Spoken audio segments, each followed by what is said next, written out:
It is now 6 o'clock, and I can't tell you how excited I am at opening this meeting with a gavel. It's been a while. Council members, be sure all of you have your mics on.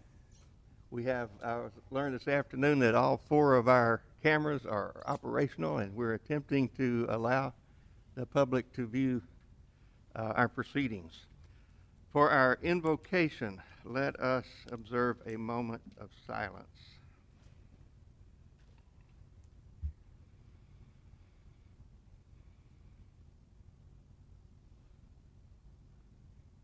Thank you. Ms. Muller, will you lead us in the Pledge of Allegiance? Yes, I will. Please rise. I pledge allegiance to the flag of the United States of America and to the republic for which it stands, one nation, under God, indivisible, with liberty and justice for all.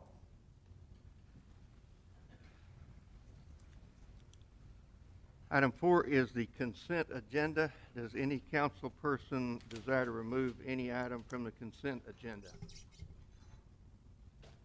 If not, is there a motion? I move that we accept the consent agenda as presented. Second. All in favor, say aye. Aye. Any opposed? That motion carries. Item 5, presentation to City Council by members of the public. According to the rules set out in the agenda, I have no cards. Is there someone here to present to the council? If not, we'll go to item 6. Presentation regarding interactions between the police department and the community. Mayor, I don't believe Dr. Lavelle-Hendricks is able to join us this evening, so we'll defer that item to you all. Okay. We'll move on to item 7. Discussion related to the hotel with the conference center study completed for the City of Commerce by the Stone Hospitality and Real Estate. Mayor, Council, so that we all have microphones and it can be heard via our video broadcast. Howdy Lisenby, City Manager. Thank you for the opportunity to present tonight. As most everyone knows, the city partnered with some other groups to conduct a hotel market analysis with the objective to see if it's feasible to bring a new hotel and conference center to Commerce to support our community as well as the university. Stone Hospitality and Real Estate presented the final report in the end of 2020.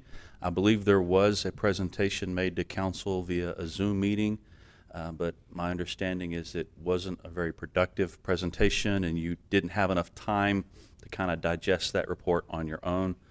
So we had put this item on the agenda with the anticipation of having someone from the Stone Group come tonight.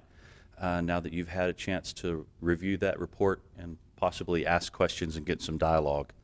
They had something come up and were not able to attend the meeting tonight.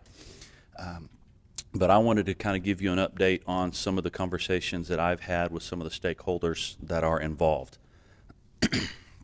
I was able to have a meeting with Dr. Rudin and some of his staff at the university. They had not been given a copy of the report, so I provided them a copy of the report with some time to review it as well, and then sat down with them to talk through their perspective on the findings of the report and what they felt like it could or couldn't impact them. As a brief summary of the report findings from the Stone Group, they said the market study indicated that the market could support a new hotel with 80 beds, or 80 rooms, if you will, and then about 12,250 square feet of convention space. Looking at the market in this part of the region, they felt like the market could support something of that size. They also projected that the cost to develop that 80-bed full-service hotel and conference space, they projected $12,250,000. And according to their report, they felt like that the local government or the public entity would probably have to contribute about 12% of the capital cost to make it attractive, which would equate to about $1.5 million. And they also identified a couple of spaces along Highway 24 that they felt were ideal for locating a hotel and conference center. Then I met with Dr. Rudin to kind of get a sense of what their thoughts were, because there is some university property right along Highway 24, but the report from the Stone Group really didn't touch any of their land, and they didn't have any conversations with the university about their land. And so in the discussions with Dr. Rudin and his team, they have some growth objectives that they would like to meet, and they are looking at the land just south of CVS, which is university owned. It is fronted on Highway 24, and they've got some development plans that they would like to see for that property, and they felt like it would be ideal to house the hotel and convention center there next to CVS in conjunction with some of their other development potential, so that it became a whole complex of meeting spaces and hotel rooms. The question Dr. Rudin had was that in getting a hotel here, going through that development process, that's not something that they've done before, and he was looking for insight and some conversations with potential developers just to see what were the development options, what were the funding options, what would a project like that look like. As I usually say in my former life, I worked with another city, and we were able to bring in a developer to do a downtown hotel and convention center in that community. And the developer we worked with was a group called Garfield Public Private. And so I reached out to the principal at Garfield, Mr. Garfield, and was able to establish a meeting between myself, Garfield and his team, and then the university, Dr. Rudin and his team. And so last Friday, we had a conference call, probably a good hour, hour and a half conversation about what the options are and what that project would look like. There's some information that Garfield brought to the table that probably you could say contradicts or doesn't necessarily agree with the findings of the Stone Group. And you've got to understand that Garfield is the developer. They're not a market research team. They're the ones that actually go in and build and develop hotels. And their input was that most developers aren't going to get out of bed, pun intended, for less than 100 or 120 rooms. So an 80-room development, they said honestly isn't attractive to the major developers and probably not to the major chains. So they didn't know for sure whether an 80-bed hotel would work in this market because they didn't know what developers would be interested in even participating. However, if you layer onto that some of the development plans the university has for additional spaces, for additional facilities, if you packaged it all together, they said that is a very attractive project that would get a lot of competitive attention from developers.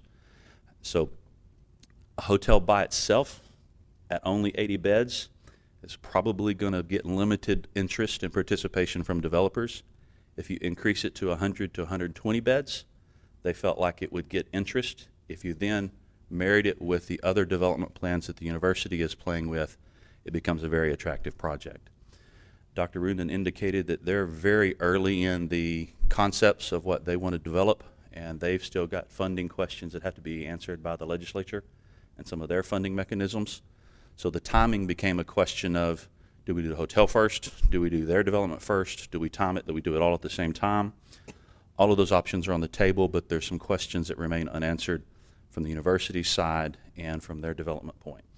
The other information that Garfield brought to the table is that a 100-room development, from their experience, and again, they're not market analysts, they build these all over the U.S., they felt like a 100-room facility that would meet our needs would be $25 million, not $12,250,000. So that's a major price difference between the findings of the Stone Group and the developer that builds these. I would probably put a little bit more faith on the developers' cost estimates because that's what they do. The other thing that they said, because they do these projects all the time, is that if it's going to be a public-private partnership, or what's called a P3, the public entity usually has to bring 35% of the capital to the table.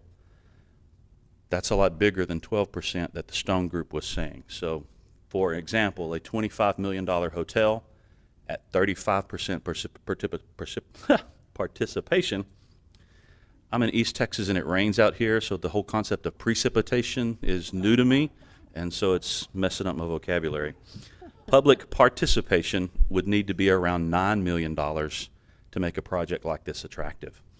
I have to tell you, the city doesn't have access to that kind of capital. I told Dr. Rudin and his team, as well as the developer, it's really not my place to say, but my input would be if we did have $9 million of capital, we've got bigger fish to fry and bigger issues to chase right now with those funds. So it would really have to be the university taking the lead on seeing some kind of development like this happen. So it is my belief in my submission that there is a market for a hotel. I believe there is a location that the university has that is ideal for where it could be situated, but I think the university is going to have to take the lead and see what their funding options are, because I don't believe we can come up with $9 million.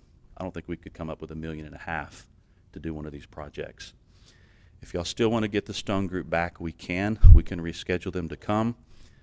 I think there's limited value in bringing them back at this point, because regardless of what they say, we're going to have to play a supporting role to the university rather than us taking the lead, because I don't believe we have access to the capital to pull off that kind of project. And so with that, I'll be happy to answer any questions that you have.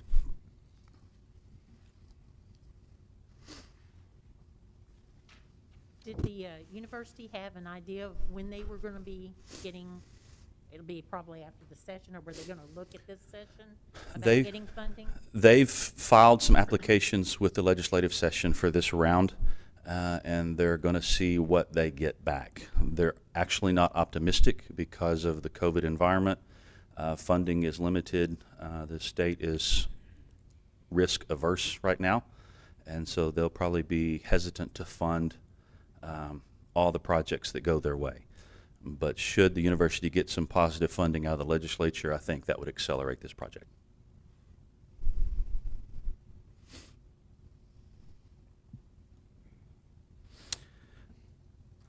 Does not require any action, so if there are no questions, we can move on. Thank you. Thank you. Item 8, discussion and possible action on a resolution committing 2 city-owned acres at Centennial Park for use as a dog park in Commerce and reallocating budgeted funds for the Parks and Recreation Department to be utilized to fence off the dog park. Mayor, Council, Howdy Lisenby, City Manager. Thank you for the opportunity to discuss this item tonight. Again, I want to remind everyone, make sure you speak into the microphone so that the video feeds can be broadcast over the YouTube channel. When I got here, it's been a little over 2 months. Feels a little longer than that, but loving the community and loving the challenge. One of the many conversations that I've had is about the creation or the development of a dog park on city-owned land. And I've seen a recurring theme in many of the conversations that I've had with stakeholders across the community, that there's ideas and there's concepts and there's conversations that kind of have been had out there, but they just remain conversations and never move to an action item. And so the dog park is one of those conversations that I'm trying to initiate and bring forward to get some action, get some direction going on what could be or what we want to be for the serving of this need in our community. I personally have been involved in the development of 2 dog parks. They were both what I feel to be very successful. And I also think they're what I call low-hanging fruit. There's not a lot of capital expenditure required to start a dog park. You need a fence to define the boundaries, and you need a group of people that really believe in what it could become. And I think we have that opportunity here in this community. So the resolution before you is looking to do 2 things. The first is at least identify and dedicate a location for the dog park to exist. There's been conversations about locating at Centennial Park. There's been conversations about locating at City Park, more central to the community. And so I think one of those two locations needs to get nailed down if possible, because that will allow them to go do more fundraising, because there is a more certainty that this project is endorsed by the city and it has a location. Until that dedication is made or there's some formal support from the city, they've been successful in raising $7,500, but I don't know that they'll get further than that unless there's some kind of commitment from the city to partner with them. The other thing that I'm presenting to you is the concept of taking from this budget capital dollars that were already allocated to the Parks Department and repurposing them to support the dog park. Budget indicates that they would need about $15,000 to install the fencing for a 1-acre dog park. That would be partially for small dogs and a larger section for large dogs, but a total fenced area of 1 acre. And within the budget, we have some parks expenditures that I feel could be repurposed towards this goal. And if the city were to formally support the creation of a dog park and fund the creation of the fence, I think that energizes them to continue to get funds so that they can put in the benches and the dog features and the water fountains and the things that a dog park needs. And so this would allow us to partner with them, give them a stronger footing to raise funds on, and get a dog park into the community faster. I feel like it's an opportunity to add to the level of service we provide this community, and it is actually can be used as not really economic development, but economic activity. It's amazing how people will travel with their dogs if there's events for them and their dogs, and having a dedicated dog park would allow some of those activities begin to happen as COVID relaxes and people look for ways to get out and about. That could be an option that our community has to offer. So I'll be happy to answer any questions. There is a representative from the group here if there are questions for them, but welcome your feedback and your questions.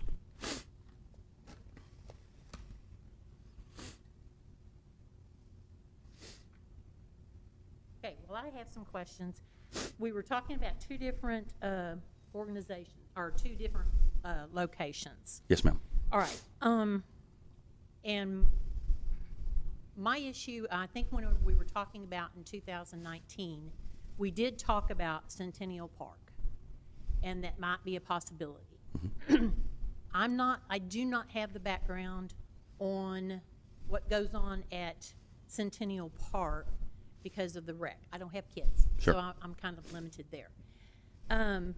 I have heard concerns about using that property over there for two reasons. One is we used to have quite a active parks and rec department over there, and using that those fields and stuff, and hoping that that would be revitalized. Would that, where this 2 acres is that going to impede on that? Because I don't know where the city and then where the school's property ends. All right, and then my other concern for that 2 acres, and it's just questions of mine, Sure. is I've driven that road quite often, and that corner right there is a major issue about trying to get in, where we're trying to talk about parking. Sure. So that is a concern I have. The other one, I don't remember us talking about downtown, or down. The city park. At City Park.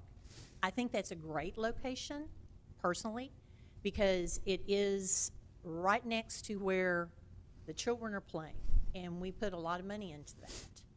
And there is a park right across from there, and there is already parking available, and if we do have events, we have the ability to mark off, but we can close that up. Yeah. So those are my thoughts. Before we start moving into it, to make sure we understand where those two places are, and what my concerns about those Sure. two. Others? I'm going to say those are exactly my concerns. I think what really, once we got this visual that we are looking at, it really shows how that 2 acres cuts into that plat of land. Yes, ma'am. And my hope is at some point that we can not only get our Parks and Recreation back to where it was 10 years ago with as many children that were involved in Parks and Rec, but that we could, down the line, possibly have a facility like Sulphur Springs does and Greenville has. I think that really limits us because we have our park there, we have baseball fields there, and if we could expand on that at some time, that's going to really limit what we can do. I think if we can identify the land that we know that is not going to be used for anything else at this point. Example, where the city pool was. You know, a structure is not going to go on that land for a long time, if ever, due to the filling of the pool. And also even across the street where we have some of the artwork and where the water tower is. Nothing is ever going to be built there. I'd much rather see us explore some of those ideas, and Sure. with maybe tabling this, sitting down with the with not the Parks Board, but with the board that the dog board has created, and just kind of look at the pros and cons at both locations. More long term. Sure. 110% think that a dog park would be outstanding here, but I'm just hate to tie up that land, not knowing what is going to be moving down the line. Sure. There's ancillary costs that are going to come as a result of using the plot as submitted. In addition to that, there's a lot of fast-moving traffic going there. Correct. Put that over in Little City Park, have controlled speed zones, and it's in areas where people in that area can walk to and benefit from. Sure. That particular facility. And that goes for people that live in that area, which includes students. And students are always looking for ways to get their exercise, and it would be a perfect opportunity for that. So there's an associated cost. One of the things that concern me about the position, this 2-acre spot laid out is at the far west end of that whole park complex. If I come up and I want to take my daughter and my son and the dog and put the dog someplace where I'm gonna park, that's what it's on that. That's Sure. where the cost comes from. In addition, it's a long haul from the far west end of that property to the far east end where the playground is, the frisbee ball, and parking. Sure. So the cost of installing parking would be a moot point if we move closer to parking, which my understanding is that there's an upgrade plan for that parking. Some of the funding that we were looking to reallocate in this budget, we weren't going to resurface the parking lot, but if you've been to Centennial Park recently, along the border of the parking lot, I wouldn't even call it a fence. There's just a really small post barrier that exists to kind of define the edge of the parking lot, and it's in very bad disrepair and needs to be replaced. So some of the funding was to redo that border, and I felt like if we were going to be investing in parks right now, it would probably be a better use of those funds to do something that is adding to the level of service we provide, and we can address the parking lot in a future budget. There would, on the park, several people have brought up the parking issue. Parking is a concern at this location, and to do the work here would require the development of some off-road parking. And so in the map, there is the road that already goes into that old T-ball field. So we have access to the road, so we wouldn't have to go to TxDOT for an access permit. And then right along the roadway, kind of in the outfield of the T-ball, you could put an improved surface there that provides a place to park right next to the area that is dedicated to the dog park. My thought process there would be we're going to be working with our streets department on how to establish base. We don't have the equipment to put asphalt down, but we have the equipment to lay out base material, get it compacted, get it wetted. And so this would be an opportunity to practice building base for road reconstruction and get a parking surface at the same time. So that's how we were going to try to address the parking issue at this location. But there is existing parking already developed at City Park, and it is also a viable location. So we're talking about, as you know me in visuals here, finding buildings and everything. All right. So you're talking about the road, the access is from here? Is that where you're talking No, about? off the Farm to Market Road, in the middle of the curve on the left-hand side. See where the red area is? That's, you go straight down from there, and that road has access to, Right there. what do they call it, Bus Barn Road? Yes. Well, and this is so- West Barn Road, yeah. Right. And so you would turn off Bus Barn Road to that access where it takes you to the T-ball field, and we would build a parking lot just on the north side, right there. That's where we would build a parking surface to Right serve. now, that's just people have been driving, actually, And just service, parking on there. service vehicles for the park staff, actually. Yeah. And that's an access that they drive on, it's just plain old dirt that they made ruts in. Yeah. How do you, One concern I have Yes, sir. is, Microphone, this Tony. I'm property- sorry. Oh, one concern I have with this property is people parking on the road. right, Yes. On the highway. Yeah. Yep.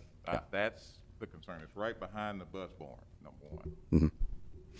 Then you got people parking right there, and you got the walking trail there, you got the sidewalk. So so many tangibles there that could cause some issues that could be liabilities. Sure. So that's my,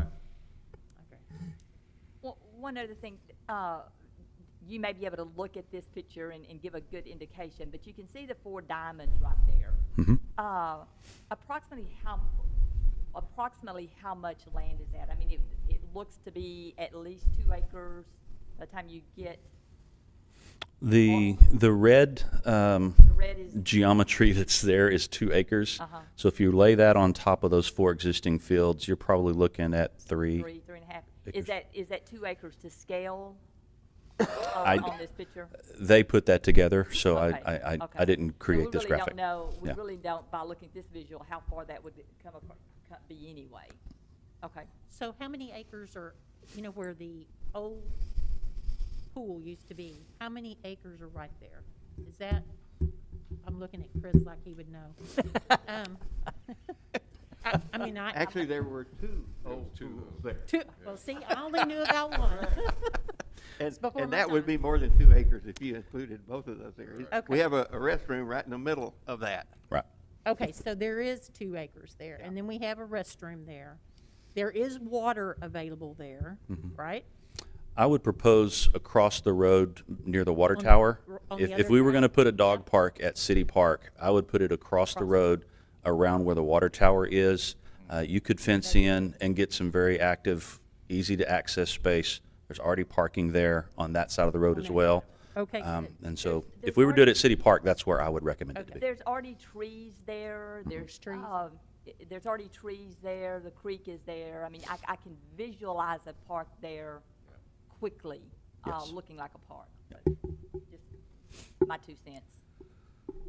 how would we handle the fencing if we did it at the, right down here? Fencing's going to be the same in either location, and one of the things we're going to be looking at is, if the budget will allow, and I think it will, a coated chain link fence, and then we would most likely put a concrete mow strip along the entire bottom of that fence so that it makes maintenance much easier moving forward. The challenge with straight chain link is that when it comes time to mow or weed eat around those edges, if you don't have a mow strip, there's no good hard edge, and then you get it growing into the chain link, it's hard to maintain.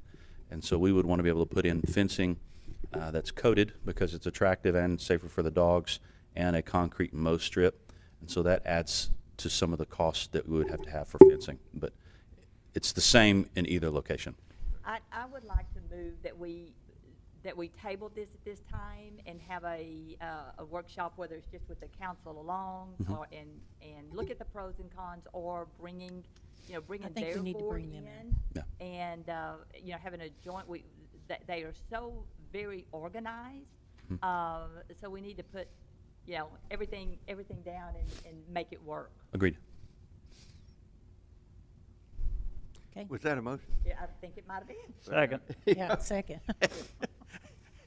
All in favor, say aye. Aye. Any opposed? That motion carries. Thank you. Good discussion. Item 9, discussion and possible action on an ordinance amending ordinance 2020-12, which adopted the fiscal year 2021 budget to appropriate capital project funds for the HVAC system improvements at the Commerce Public Library, Commerce Public Safety Building, and Commerce City Hall, providing for the approval of amendments and providing for an effective date. Mayor, Council, Howdy Lisenby, City Manager. Thank you again for the opportunity to discuss this item. You'll hear me probably set up every item kind of with the same little jingle. And one of the reasons I do that is because as we move into where we're broadcasting these meetings and then actually archiving them so that the public can access them in the future, we kind of have to train ourselves into every agenda item as kind of its own little soundbite, if you will, because at some point we'll get to where the video is actually tagged, and so if a citizen wants to go to this city council meeting and find this agenda item, there's a bookmark or a link where they can go straight to that area. And so I've just gotten in the habit of reintroducing myself every time because they may not have caught it at the beginning of the meeting because they fast forwarded through all the commercials and got to the part of the movie they wanted to, right? I was concerned you were getting nervous about your decision to come here. No. Not yet. I think we're in good hands. Not yet. There is a storied history with the library and the building that we have right now, and I am just beginning to learn and better understand the history. But if you read through the historical documents of the library and that building, weaving in and out of that entire story is HVAC issues and roof issues. We just recently completed the repairs to the roof, hopefully, knock on wood, that resolves the water intrusion into the building. But now it is really cold, and so the library is actually closed to the public because on a good day they could get it up to 50, 51 degrees in there, and that's just really not tenable for staff or for visitors. The boiler system that's there is gas-powered, and as I understand it, the evaluation that was done, the boiler itself still has legs and has some years left to it. But the pumps and all the attachments and the piping and the plumbing that gets the heat to the various parts of the building is all in a state of failure. And so the last inspection of the boiler said it was not safe to operate because the pumps in the system wasn't adequately getting pressure off, and boilers that go bad can explode. We didn't want that, so it's offline, and so the building has no heat. We reached out to several vendors to come in and evaluate the system. One vendor was responsive and giving us some quotes and giving us some options on what to do. So the memo that we've presented kind of outlines, I think there were 5 options. One of them was to repair the pumps and associated pieces with the boiler. It was $30,000, $35,000 and change. And then the others all deal with converting away from the boiler and moving to electric heat. And so it went from $5,000 to $17,000 was the estimate to install an electric heater or multiple electric heaters and get it plumbed into the ventilation system so that we could distribute heat throughout the building. Talking with the library board and the ongoing maintenance issues they've had, they felt like they would really like to explore getting away from the boiler. Having spent some time doing facilities maintenance, I would probably agree that I would like to get away from the boiler as well. I do recognize that there's higher upfront costs on the boiler, but lower cost of ownership because the gas is usually cheaper than the electricity. However, the nature of those maintenance problems that come along with the boiler are significant and expensive. And this time it would be in excess of $30,000. Next time it's going to be, it's just, there's always a next time with boiler systems. And so I would encourage us to at least consider moving away from the boiler as the long-term heating solution for the library. And that seems to be where the library board would like to go as well. And so there's about a $17,000 estimate there. If I were to budget it, I'd round that up to $20,000 just to make sure we can handle anything that they didn't see when they came in to give us the estimate. So coming out of that conversation, we were putting our heads together trying to look at the budget and see, do we have anything in the budget for this? And we didn't. And how are we going to come up with $17,000 to $20,000? And in the middle of that conversation with Jamie, and Jamie is home with a severe sinus infection, so she extends her regrets for not being here. But we felt like she would really enjoy not being here tonight. So I will attempt to communicate finance information that she's much better at. But in the middle of our conversations about where to find $17,000 to $20,000, Chief rolls in and says that they've getting their heaters inspected at the fire department, and at that time of the conversation, 2 of the heaters had failed and needed to be replaced. He then came back at the end of the inspection, and 4 of the 7 heaters have failed inspection because of failures in the system, and they're actually releasing CO2 into the building, which is a health issue. So those heaters are now offline, and so 4 of the 7 heaters at the fire department, fire and police, are not operational. And so they haven't quite got to burning pallets yet for heat, but they're the fire department, so they're trying to find creative ways to create heat. And so that added to the conversation we were going to have at the library. Well, while we had the guys here doing inspections on the fire department, we had them come inspect the units here at City Hall, and there's 9 or 11 units here at City Hall. 2 of those failed inspection because they are also releasing CO2 into the building. We took them offline. We're heating the building. You can tell it's fairly comfortable in here right now, but those units need to be replaced. So all in all, we're looking at least 6 units between City Hall and the fire department, and then an issue at the library. So it all kind of started stacking up, and the longer we talked, the bigger the number got. So we just stopped talking, hoping that we could stop letting the number grow. But in the conversation with finance and trying to figure out ways that we could kind of lessen the impact of this investment, there are a number of financial tools that can be used for facilities-related equipment.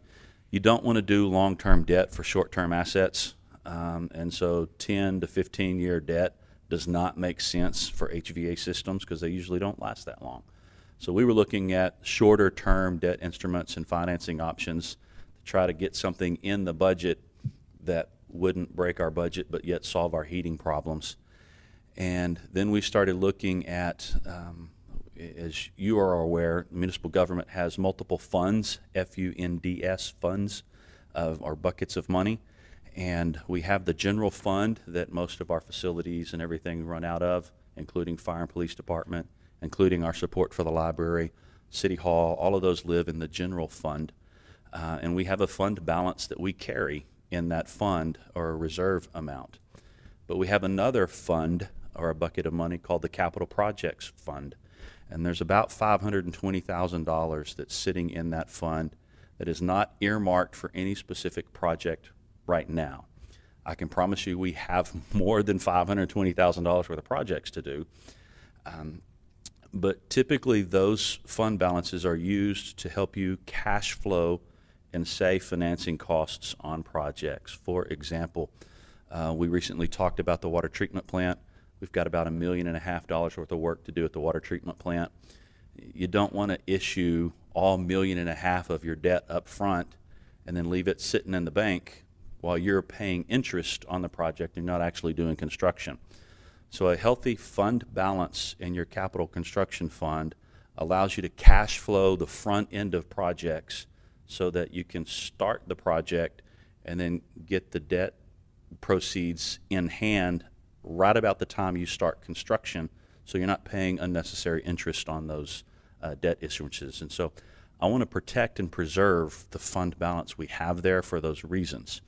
However, we do have the ability to pull what we're proposing is $95,000 out of that fund and amend the operating budget to create an additional capital project in this year's budget to replace these HVAC systems so that we can get the heat on quickly. The several financing options that we looked at, there is a lead time and a paperwork and a notice process. It would take probably 60 to 90 days to be able to get that project moving, going that route, and we wanted to get the heat on faster. And so what we're asking to do is amend the budget to create an additional capital project in our list for HVAC improvements to include the library, the fire department, and city hall, and then appropriate funds from the fund balance. So basically, we would pay cash for these assets so that we can move quickly and get the heat back on for our firefighters and for our library staff and for the community members that want to use that facility. The last thing that I'll say, and then I'll welcome any questions. In one of my former lives, I managed the facilities maintenance operation for a larger city. And this is a constant battle that you're always going to have. Most people look at the price tag to build a building and don't realize there's an ongoing cost of ownership that is real and that you have to plan for. And so in our upcoming budget conversations, we're going to have a discussion about creating an internal service fund so that we can properly maintain our buildings and put a little bit of money back every year into that internal service fund so that we've got funds available to replace HVAC systems when they go down, because they go down. They're mechanical systems and it happens. I get to check that off my list. Yeah, and so if we can create an internal service fund so that we have a plan how to maintain these, to inspect them regularly, keep them properly handled, and we're building funding to replace them in the future, we're not running around like Chicken Little trying to figure out what to do the next time one breaks, because they will break. But we need to have a plan, and we need to be ready for it, and that's our commitment as a staff. I'm happy to answer any questions that you may have. That makes good sense. I have this question. How often are our HVAC systems tested and okayed or approved or blessed or whatever you do with them? I believe we have internal staff that change filters. Chief, do y'all do annual inspections on your systems? Yeah. So I believe annually they are inspected. One of the things, full transparency, y'all have all heard, and many people have heard my mantra that we're responsive, effective, and accountable. And the nature of being accountable is you own your work and you don't hide it when it's bad, right? There is funding mechanisms when there is an emergency that you can appropriate emergency funds and move really fast. But it technically has to meet the definition of an emergency. And none of these HVAC systems qualify as an emergency because they've been inspected, and we've known for a while that they were failing and advancing in the stages of failure, and we just didn't put a plan together to replace them. And so, A while as in, 2 years? okay. Yeah. And so 2 years ago, we knew there was a problem, and we needed to start getting ready for it. I can't find that we did, and that's just my opinion. Heidi, just a question going back to the library, and I talked to you about it briefly today. When you say the boiler system, boiler or broiler? Is it B-O or? Boiler? Boiler. Okay. Why would we go electric and not just go straight gas heating? Not boiler, but just like gas heat is in the home. And I assume our buildings here and at the fire department, are they just straight, the HVAC system just gas? Or is there? The systems at fire and here are electric, aren't they? Yeah, the only gas system is at the library. And we can explore that option. My guess is that there would be an extensive amount of plumbing work that would be required to go get to the gas to the various areas where the radiated heaters are going to be. But would we not already have gas at the library? There is gas service there, but I don't know if the building is plumbed for the kind of system you're talking about. Okay. The reason I'm mentioning that, electric heat is so much more expensive than gas heat. We know that's a pretty airy place there. And my thought is, if looking at it, a possibility of going with gas instead of electricity, there's going to be some pretty sizable electric bills in that old building. Sure. So that was just question in what we had here. We can definitely research that, because really what we're asking tonight is to create a capital project and appropriate some funds for that project. We still have to go in and actually bid these components out, and we'll be coming back to you for the award of those bids, Okay. because it's going to be over $50,000. Right. So we will be coming, you're not giving me permission to write checks and spend money. Sure. You're putting it in the budget so that we can then go get bids and go through the planning process. We'll be coming back with an award of bids for these particular projects. We can look at a gas solution Okay. and find out what the cost differences are. In particular, the library, I mean, we're a much newer building here. Yeah. Much, that we should be much more energy efficient than Yeah. the wind blowing through. Andrew, I know there was some discussion at the library board that they would like to see an opportunity to move away from the boiler. Did you have anything, or do you want to address that from the board's perspective? Yeah, so a couple things. Come on up to the podium. But Howdy, can't you move away from the boiler system and go just straight gas heat? You can, yes. Okay, Yeah. okay. Hi, Andrew Baker. I'm here to represent the library board. The library building, we recently replaced the second-story windows to, they're no longer single-pane windows. So there's some improved insulation there. The building itself has the boiler in the basement and then has 3 air conditioning units, 2 main air conditioning units that service the building. The main concern with the boiler is, as Howdy said, that the heat is not actually reaching most of the building anyway when the boiler is functioning properly. And so if you're going to go with that system, you'd have to actually go in and replace all those pipes. As far as what the library board would prefer, anything that is a forced air blown system that we're sure the heat is going to reach all the parts of the building would be very much our preference.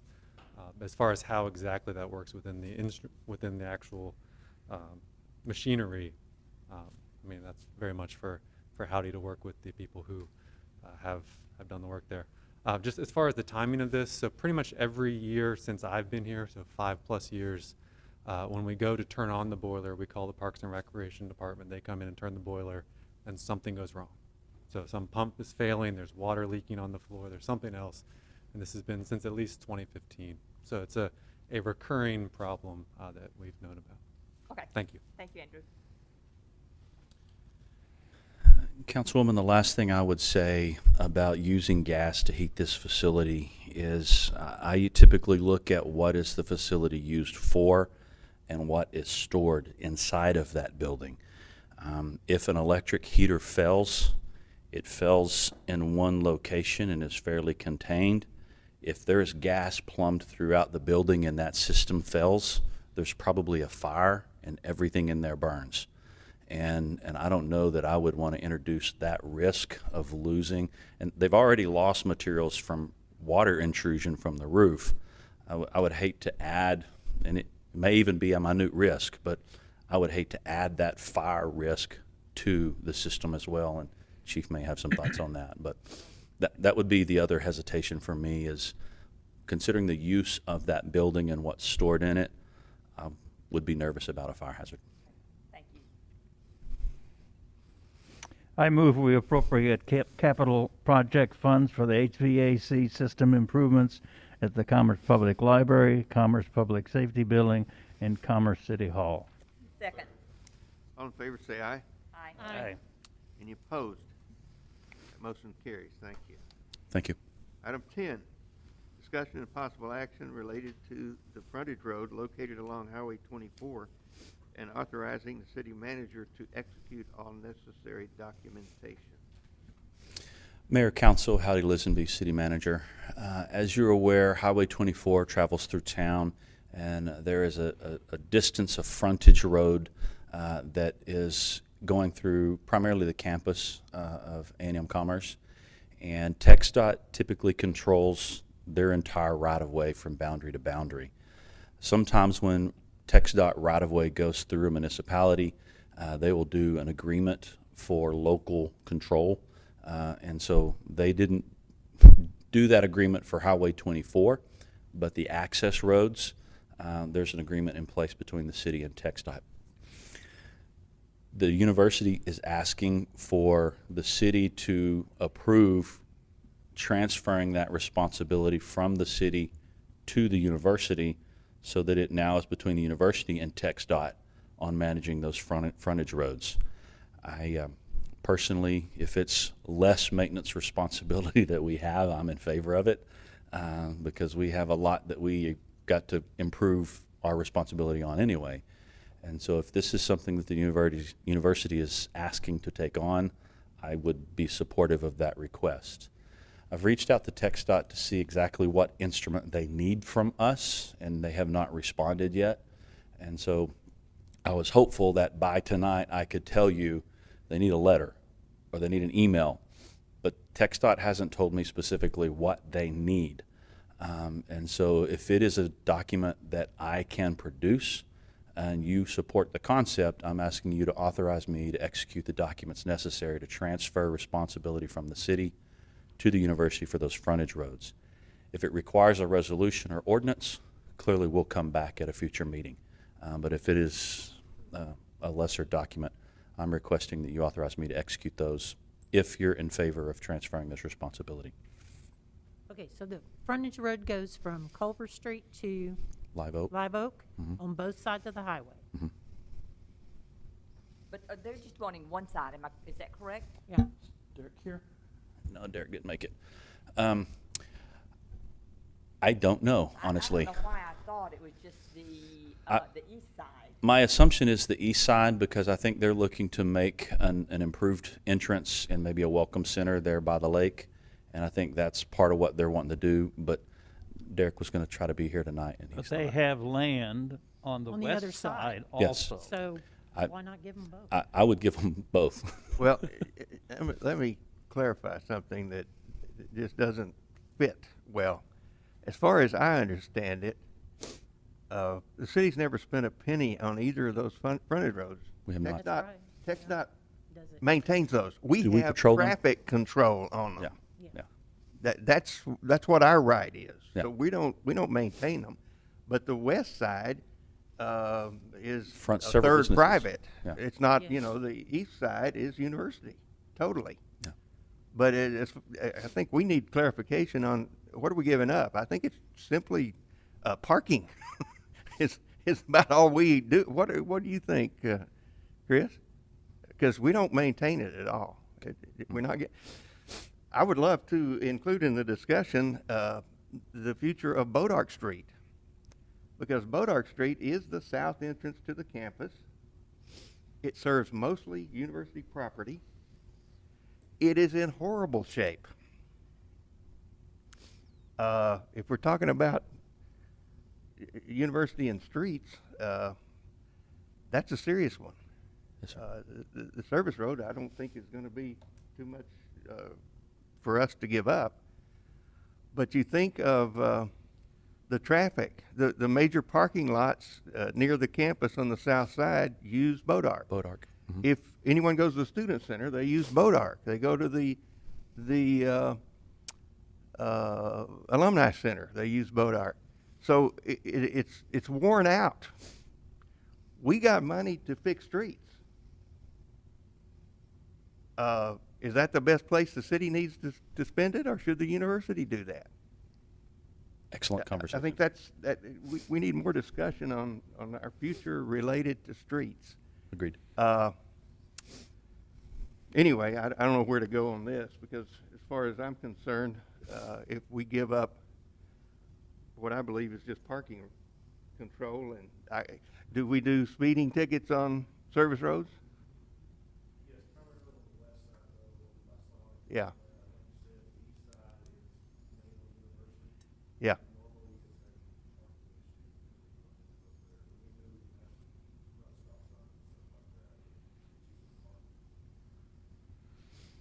Well, I think we need clarification on exactly what we're being asked to do. And it needs to be campus-wide. I think the whole issue here is who's responsible for what and which side of the street and doing what. And I think that needs to be discussed. Okay. I can take that back to them. Do we need to table, or what do we need to do? Motion to table. I would table it, yeah. Second. All in favor, say aye. Aye. Any opposed? That motion carries. Thank you. Item 11, first reading, discussion and possible action on an ordinance vacating West Neal Street south of Culver for the purpose of gifting the street to Texas A&M University Commerce. Very similar conversation to what we're already talking about. West Neal Street, there's a portion that goes up into the university similar to Bodark, what you're talking about. But this is specifically looking at from Culvert Street to the south that goes next to Whitley Hall and goes down to their facilities and their maintenance barns. They control the land on both sides of that street. There are no public utilities underneath that street, and it is pivotal in some of their development plans as we discussed what they would like to be able to do south of Whitley Hall and south of CVS. And so they're asking us to vacate the right-of-way, which would in essence turn it into a public street. It would be their land, and they would assume all maintenance responsibilities for that portion of West Neal. If there was some development that they put in place and they decide that they need access to that from 24, what does that do to this street area? I don't think it I don't changes think any, it- I don't think it it changes actually anything. 24, because They're going to have it's to deal with different. TxDOT for access on that side. And as long as, typically, when you come to platting and how lots are platted, you can't have, if they were to subdivide and replat that so that there's an additional lot back in there somewhere Right. that didn't have a public access, then they would have to basically create the public right-of-way again. But as long as they control all of that, then they would have to provide access to it, and it wouldn't be an issue from our point of Thank view. you. I don't have any problem with that piece of land because it's basically just a driveway getting to their facilities. That's all it is. You know, our citizens don't travel on that, we don't have the parking on that, so I don't have a problem with that particular piece. Was that a motion? Yes, it was. Okay. And I second it. You'll second it. All in favor, say aye. Aye. Any opposed? That motion carries. Item 12, second reading, public hearing, discussion and possible action on an ordinance establishing reinvestment zone number 2020-02 for the City of Commerce. We are going to hold a public hearing starting at 6:57 p.m. Is there anyone here wishing to speak to this agenda item?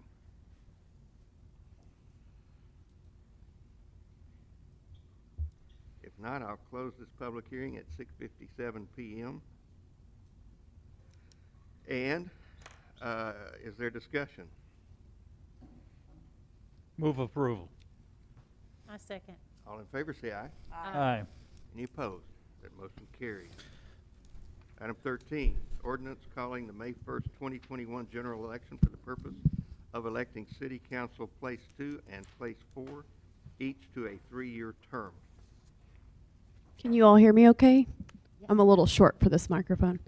Mayor and council, good evening. My name is Molly Jacobson. I'm the Director of Administrative Services for the city. You have before you an ordinance calling the May 1st, 2021 general election. This is for the purpose of electing 2 city council members to Place 2 and Place 4 for a 3-year term. If you recall, on the consent agenda earlier this evening, you all approved a contract with Hunt County Elections Administration Office.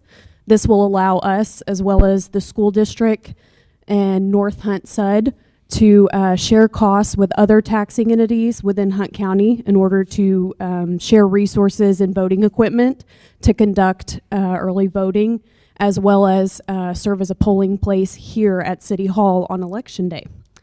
A few important dates I wanted to remind you all of.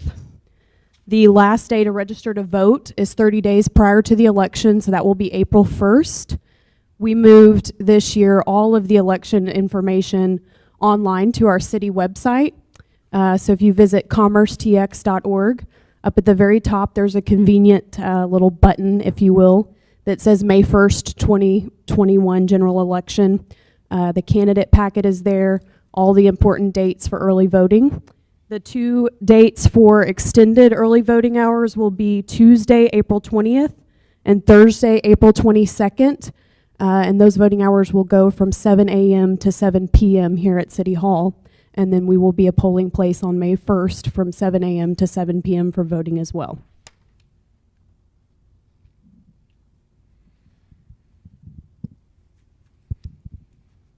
Is there a motion? And I second. All in favor, say aye. Aye. Aye. Any opposed? That motion carries. Thank you. City Manager's report. Mayor, Council, Howdy Lisenby, City Manager. And as you have become accustomed, usually on the City Manager's report, I spread the wealth and let other people participate in the conversation, but several of them are homesick today. None of them with the coronavirus, but just sinus infections and various other things. Bonnie did extend her regrets for not being able to attend, but she is also homesick. Not with the corona, but she's sick and didn't want to come and share it with all of us. We thanked her for not sharing. There was no public input, so I don't have any responses or feedback to give on that regard. For the finance update in your packet, there are some slides that Jamie puts together that we've become accustomed to seeing. And so the first one is the bar chart that is talking about sales tax receipts. And so we've received the data for the December period for sales tax. And as you will recall, the orange line is what we budgeted sales tax to be at. And then the dark blue line is the actual. And so you will see that for December, we slightly outpaced December of 19. So December 2020 came in slightly ahead of the year prior to that, but also exceeded what we had budgeted for income. So sales tax is not growing, but it's not falling off the cliff. So we seem to have some stability in sales tax revenues. The next chart, we used to try to give you the breakout of all the various categories, but we've just given you the top 10 categories at this point to try to provide a little bit more visual clarity to what's going on. But still, far and away, the most sales tax is generated by retail trade. And then accommodation and food services. The following sectors after that continue to contribute, but the retail trade is the largest one. I would caution you to look at the retail trade. The yellow bar for 2020 looks really, really large. That anomaly is because certain entities don't pay monthly, they pay quarterly, or they'll pay biannually, and so you'll see a huge spike and then it drops back down to normal. We didn't have some magic event that happened.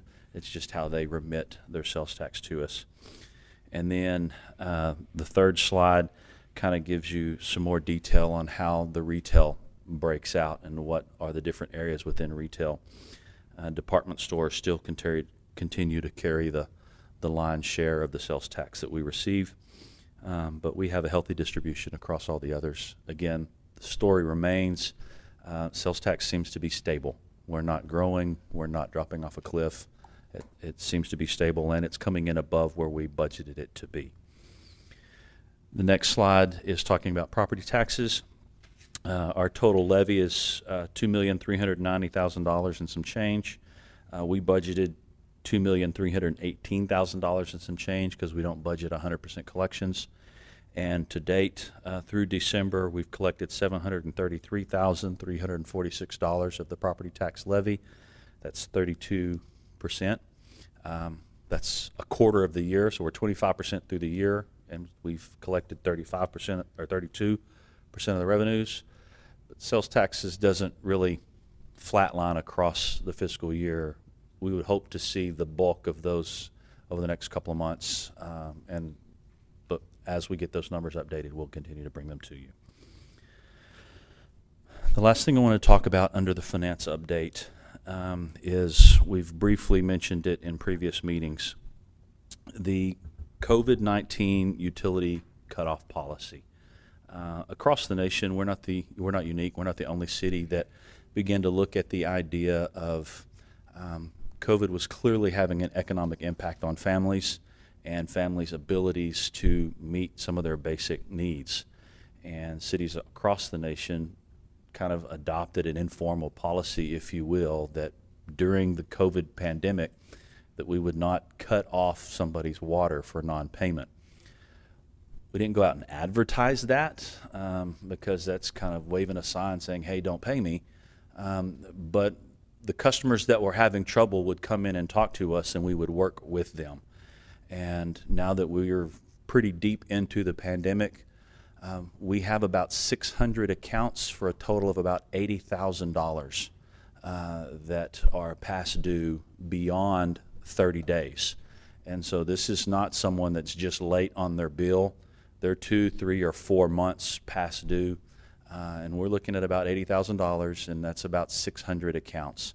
If you average it out, that's about $120 per account, but the average probably isn't the real number. And so there's going to be some families that have hundreds of dollars in past due utility bills, and we can't continue this policy indefinitely. At some point, we've got to stop that informal policy. So we're bringing that for you to consider and to chew on, because probably next month we're going to have to get some clear action and clear direction on what we want to do in that regard. Staff has begun to send late notices again, because we just stopped sending late notices and we stopped applying late charges. We've started sending late notices now, and I think they are applying late charges as well, just to kind of start prodding people that you got to start paying your bill. Some of the options that are in front of us that I think are valid considerations is we already have an opportunity to put someone on contract. And so I'm going to make up an imaginary guy named Bob. Bob is usually who I pick on. And let's say Bob hasn't been able to or hasn't been paying his bill, and he now owes us $300. Well, if Bob and his family couldn't pay the bill during the early stages of COVID, there's a chance, I'd say a very strong chance, that he can't just whip out $300 and bring everything up to balance. So when customers get behind, we already have a policy, we already have an option where we can put them on a payment plan. So we take that balance, we call it putting it in a contract, and we set it off to the side. And so every month they pay this month's bill plus usually a third or a sixth of that contract value until they've paid it off.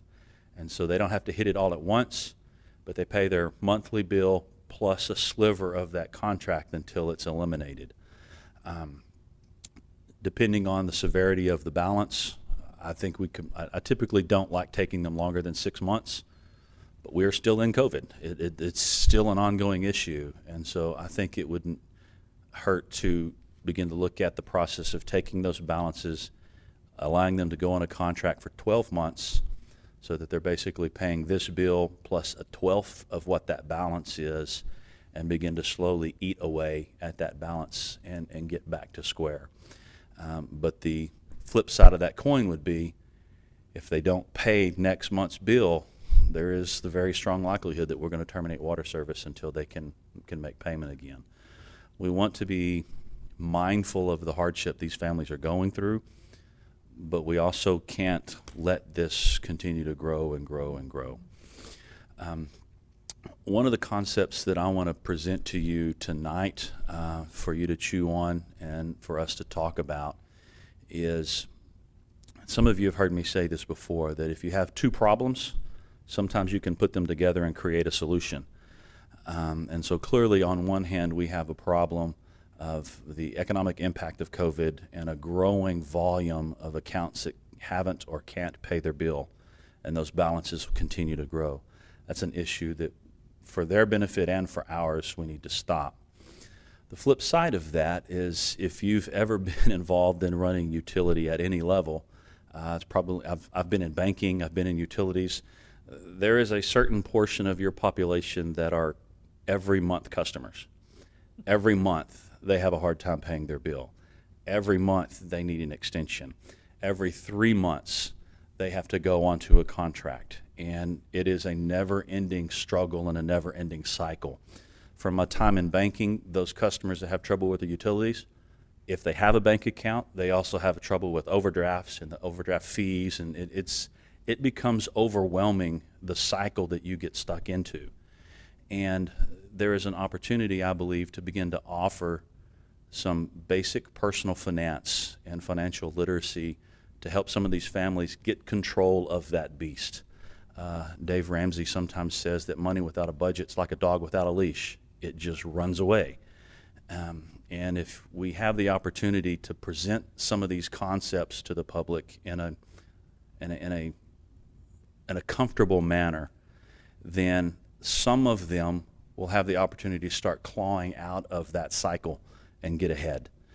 But sometimes all it takes is somebody to introduce a new concept, introduce some new information to them that is the catalyst to them making the changes in their habits and their disciplines to pull out of that. I'm realistic enough, I don't think we're going to eliminate these repeat customers that have trouble every month, but I think we can improve circumstances for some of them. So I've started a conversation in some of the other communities I've been in. There's typically a nonprofit organization that has the means to teach a class like this.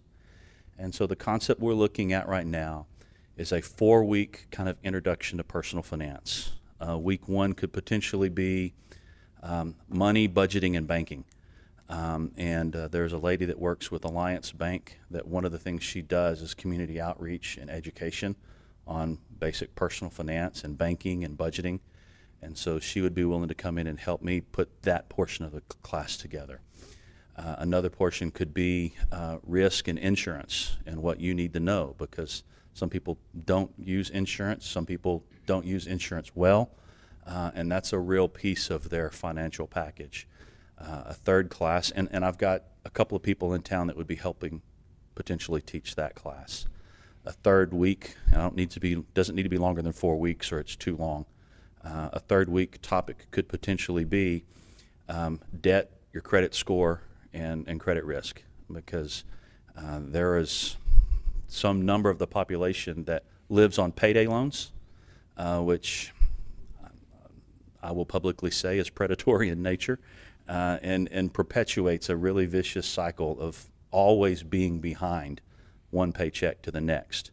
And if they can understand the proper use of credit or how to dig out of that credit cycle, I think that could benefit people. And then the fourth topic that we're looking at right now is really not talking about your finance or your debt or your insurance, but your income. What is your career? What are opportunities for you to grow your skill set, to grow your career, to improve your income situation? And each one of these would kind of be a real brief 1 hour, hour and a half snapshot to just maybe plant a seed to get them hungry to learn more.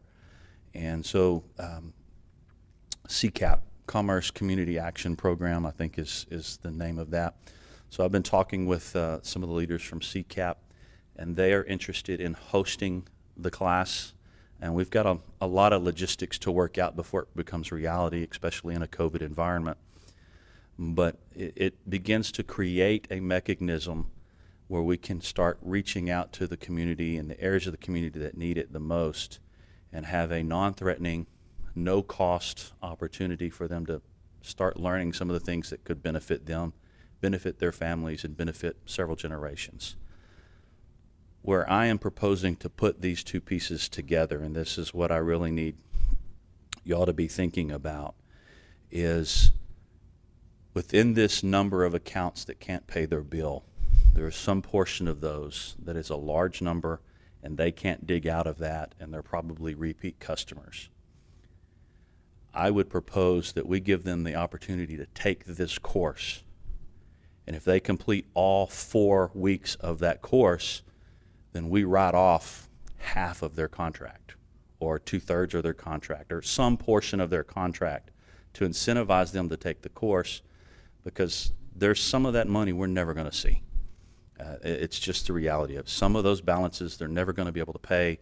We're going to have to write them off at some point. But I don't necessarily want to take this family and take their water away from them, so that, because if they lose water, they lose the house.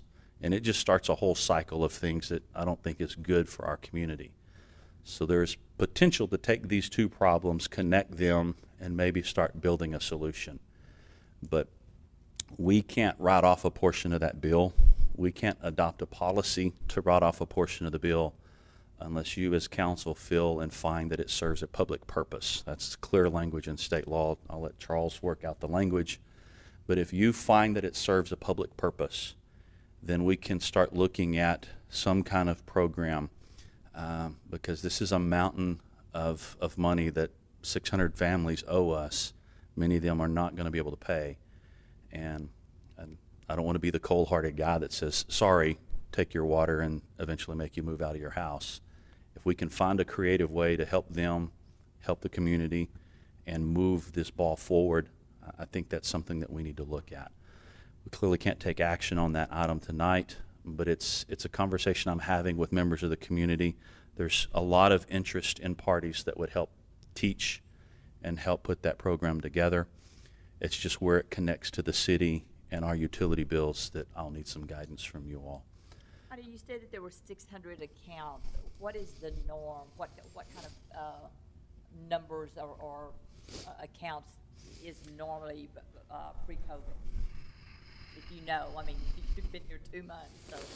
Well, but I've done public utilities for 20 years, and in a normal environment, because you've got the stick of cutting their water off, your collections are usually pretty solid, and you normally collect 96 to 98% of your accounts month over month over month. And How many accounts do we have? we have 2,500 accounts, and Wow. we got 600 of them in past due status. You got 25%. And so this is a pretty significant number, and it's way outside what I would consider the normal if you didn't have COVID as a factor. Okay. Good question. Other questions before I move on? It's up to the It mayor. is? Yeah. Who are you? Come up and talk to us. We don't know you. I don't want to know you. My name's Jim Ayers, just a concerned citizen. I'm just sitting here amazed and so blessed that our city would even consider doing something like that. I think that is outstanding, and I want to be involved in it. I would love to do whatever I can. I just am amazed. I've never heard anything like that before, and I'm just thrilled. I'm so happy to be in commerce.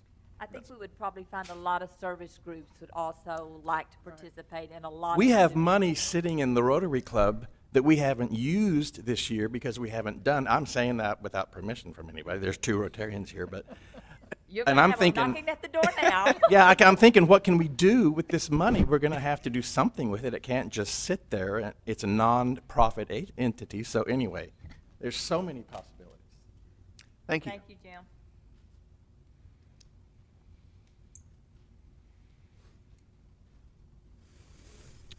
Other thoughts before we move on?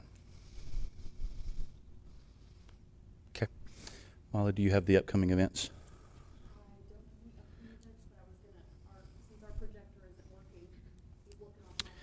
Yeah. Y'all have access to the pictures as I go through the project updates. The park at Centennial Park, we've had a lively discussion about that location already. There was a grant with Parks and Wildlife that was able to add the skate park as one of the features. Anytime you do a skate park, there's some state laws, there's requirements of signage that has to go up. I believe they've attempted a couple of times to put signs up, and every time they did, they were vandalized and torn down. But they were always pretty flimsy, pretty cheap signs. And so Becky came to me with the concept of a more substantial sign that does more than just the rules for the skate park, but also satisfies some of the requirements of the grant and language that they want to be at the location. And so the sign was installed this week. I think it looks really good, and where they did it was, they did a great job. And so I wanted to recognize that's a step of the grant project that has been hanging out over our head. that is now completed. There is also a trail that is supposed to be installed through that park that we're working on the details. We were able to find the design plans. That's kind of what I was waiting on, is was there a design done? What were the elevations? Because you can't just go make a trail and then create a mosquito breeding pond. I'm from West Texas, and I know that, right? So we found the elevations, we found the plans, so we're going to move those conversations forward. But very proud of the work that our team did with that sign at Centennial Park. At the airport, the next image just kind of gives you a point of reference at the airport. The runway goes north-south, and at the north end or the top of that picture, there hasn't been a viable taxiway. And so if you're familiar with airport operations, one aircraft will come in and land, typically quickly get off the runway, and then make their way back to the hangar or to the fueling station without taking up the runway. But we didn't have a proper taxiway, so they turned around on that little teacup handle and then traveled back down the runway to get where they needed to go. That's a safety issue, and it also prevents other aircraft from being able to land should they need to. And so the red box indicates the path that this grant is allowing us to construct a new taxiway all the way back to the fueling station and to the hangars. And so the next two pictures are basically just giving you an update on the progress. There was an old overgrown surface there that has been removed. They've leveled off, and these two pictures just show that they're getting the base and the subgrade ready. And so the work they're doing right now looks like mud because it is mud, and that's the subgrade. Underneath, on top of that subgrade, they'll begin to put their base material and compact that, and then there'll be asphalt applied on top of that. So they're doing the subgrade work right now. Project's on schedule, and TxDOT Aviation is kind of running the details of the project, but it's going very well and it's on schedule. And so I wanted to update you on that project. Did you want to cover the filing period for the general election? Or that was in the, okay.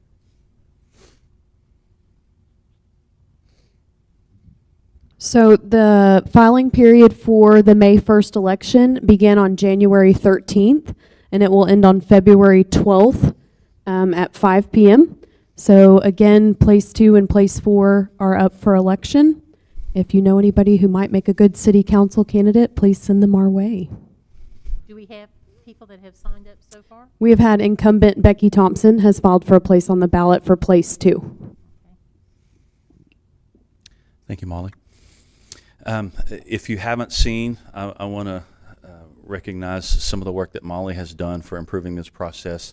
The election packets and the paperwork is available online at our website now. In the past, it was always a hard copy packet that you had to come to City Hall to get. In a COVID world, we don't want you to have to come if you don't want to.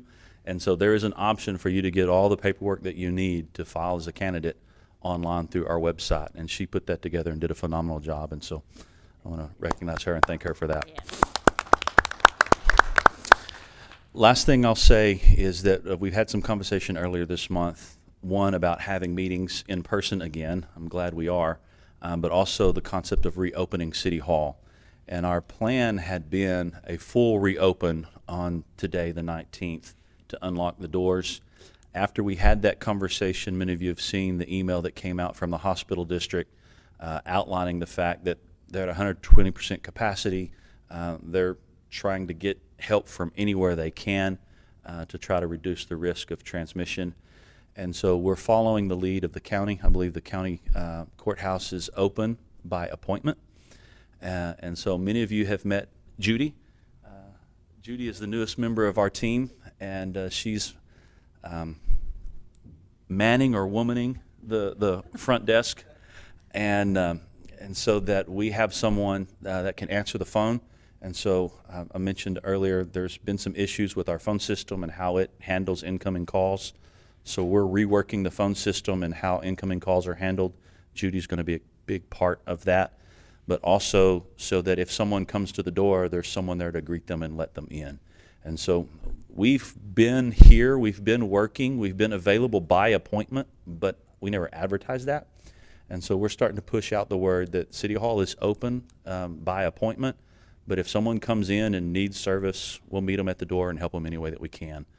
We are not unlocking the doors so that the general public can just come in and out, but we will open the doors and let people in. If they want to make an appointment or come in and see us, we're available. We're still recommending that people that want to pay their utility bill, there's lots of options now to do that without coming in person. That's a large volume of traffic coming in out of City Hall. And so we've got some ATM or kiosk devices that will be installed probably in February that just provide more opportunities for people to pay without coming in and interacting. But if they need to talk about their account, low water pressure, turn water on, turn water off, we're here to serve in any way that we can. But we're doing a limited opening rather than the full opening that we discussed in our last meeting. And so that is the end of my report. Is there any questions or discussions on that? I actually did have a call on the new sign at the skate park, and they had been there, and that it was used all weekend long. That Yeah. there were kids there. Good. That looked really nice. Good. Thank you. We've got a good team. They're doing great work. Charles, do we have any update do we need to go into executive session? There's nothing for the economic development issue for us to update on. Is there any update on the litigation? There are a few brief things, and in the spirit of going forward here, I'll say I'm Charles Anderson, the city attorney. Yeah. You have a- So I would recommend that we go into executive session, Mayor. Okay, we will go into executive session under the parts of the law 551.0711 and 551.0712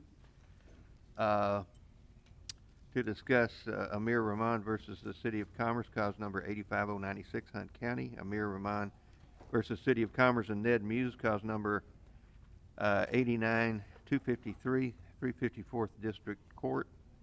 And under 551.087, Project Snickers 400. Is there a motion for us to go to executive session? So moved. Second. All in favor say aye.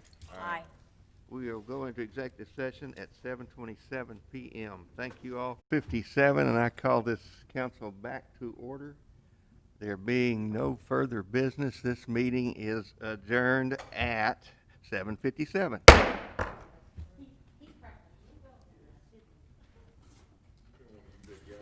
Oh, I've been missing it. You just don't know. It's that time, though. I need you to do this.